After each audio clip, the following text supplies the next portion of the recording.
chers web téléspectateurs, je vous salue selon le temps avec lequel vous me prenez en marche. Je suis avec à ma gauche Maître Hervé Guamené, avocat ivoirien au barreau de Côte d'Ivoire. À ma droite, le docteur Boga Sako Gervais, président fondateur de FIDOC. Profitant du passage du Maître Hervé Guamené, nous avons voulu avoir quand même les nouvelles de la Côte d'Ivoire et l'évolution du dossier Gbagbo. Bonjour.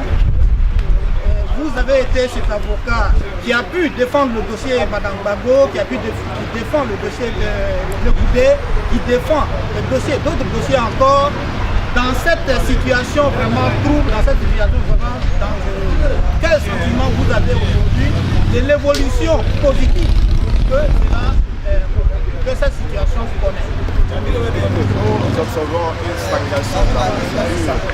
Comme vous le savez, parce que il y a eu cette audience de confirmation de charge qui n'a pas pu aboutir à une décision de confirmation de non-confirmation. On a plutôt donné une seconde chance à Madame la procureure de pouvoir réunir plus d'éléments. Et donc nous attendons dans 2 mois cette décision. Mais pour nous, forcément, la CPI ne peut faire autre chose que de ne pas confirmer les charges et donc de libérer le Gbagbo, parce que dans le fond du droit, le dossier, en droit, il n'y a rien. Il s'agit purement d'un dossier politique.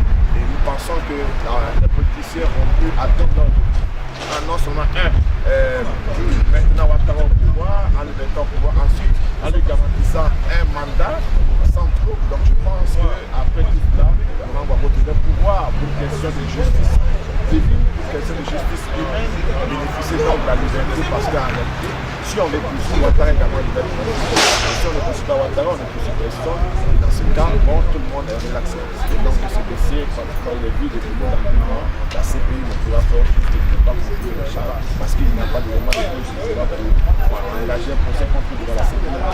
Mais depuis un certain temps, le prélèvement est fait seulement du camp de Gbagbo. Et dans ces jours, il y a des rumeurs qui courent que du camp aussi de Ouattara, ils veulent mettre la main aussi sur certains comme hommes. On constate que ces hommes sont dangereusement armés. Est-ce que cela est d'abord une rumeur ou alors quelque chose qui sera possible? Bah, écoutez, on ne peut que parler de rumeurs parce que bien évidemment les mandats d'arrêt de la CPI sont ce qu'on appelle sous le couvert du scellé, c'est-à-dire c'est caché jusqu'à ce qu'il dévoile. Donc aussi longtemps qu'il n'y a pas eu de dévoilement, que le scellé n'est pas levé, c'est bien juste, on ne sait pas qui est poursuivi dans le cas de Ouattara. Donc effectivement, ce n'est que des rumeurs. Mais naturellement, si on veut une justice crédible à la CPI, évidemment, il faut qu'il y ait également des mandats d'arrêt dans le cas de Ouattara, pour punir également tous ceux qui ont commis des crimes là-bas.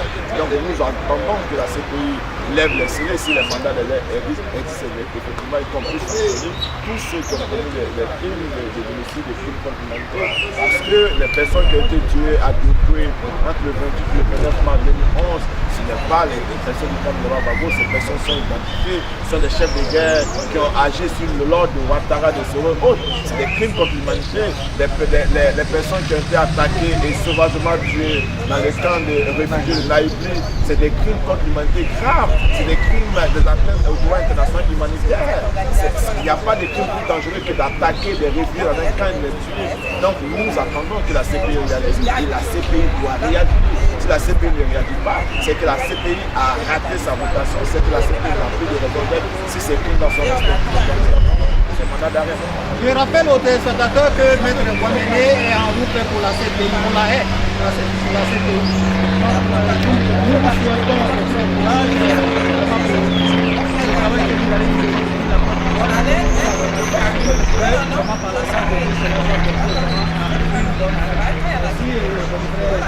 Ok, merci de le connaître.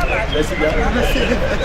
Alors je viens maintenant au docteur Boga Sako Gervais qui a été au début avec Maître direction sécuritaire qui se retrouve aujourd'hui en Europe, en Italie précisément, à partir de laquelle il est en train d'organiser la population ivoirienne en action de droit de défense des droits de l'homme. Il vient d'arriver tout fraîchement des États-Unis où il a été obligé de couvrir son voyage. Merci monsieur Boga. Quel sentiment vous avez aujourd'hui de l'expansion vraiment de ces créations, des représentations des droits de l'homme, de la FIDOC surtout, à travers l'Europe, à travers les États-Unis? Bon, écoutez, d'abord, la question des droits de l'homme, ce n'est pas une question de spécialistes, ce n'est pas une question de personnes bien désignées. La question des droits de l'homme, c'est une question qui incombe à tout citoyen. Il faut connaître les droits pour mieux les défendre, pour mieux les revendiquer. Donc, ce que nous faisons, je pense que même pour toute l'Afrique, c'est une matière qui n'est pas très connue.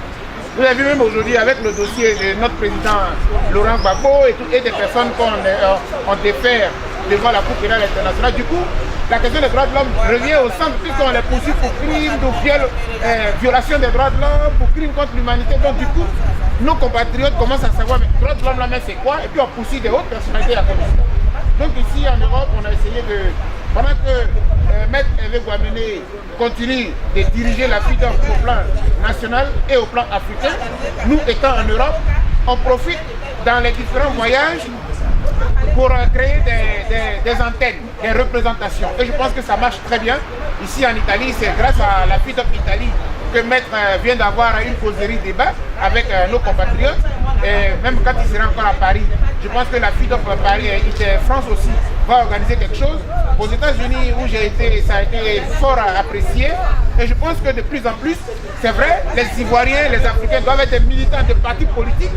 Mais il n'y a pas que dans les partis politiques qu'on fait la démocratie. La démocratie se fait aussi dans les mouvements de défense des droits de l'homme, les syndicats, les associations. Et donc nous apportons notre contribution pour qu'en Afrique, il y ait une vraie démocratie. Et je voudrais dire aussi, avec votre permission, à ce que Maître a dit tout à l'heure, je voudrais vraiment appuyer pour dire qu'en Côte d'Ivoire et même en Afrique, si vous n'êtes pas capable de juger toutes les personnes qui sont impliquées dans une crise, alors si vous ne pouvez pas juger, ne jugez personne. Trouvez des processus pour vous réconcilier et aller de l'avant. Mais vous ne pouvez pas juger les uns et puis laisser les autres. Ça fait que dans le pays, continuellement, il y aura des tensions et les gens vont vouloir se venger les uns après les autres. Donc moi, je suis tout à fait d'accord avec lui et je l'encourage, je le félicite pour ce qu'il fait. C'est un avocat, il fait son travail, mais en même temps, en tant que militant des droits de l'homme, nous exigeons que la CPI fasse une justice équitable pour tous. Bon voyage, vraiment, salutations à Blé Goudé, salutations au président Gbagbo. Merci.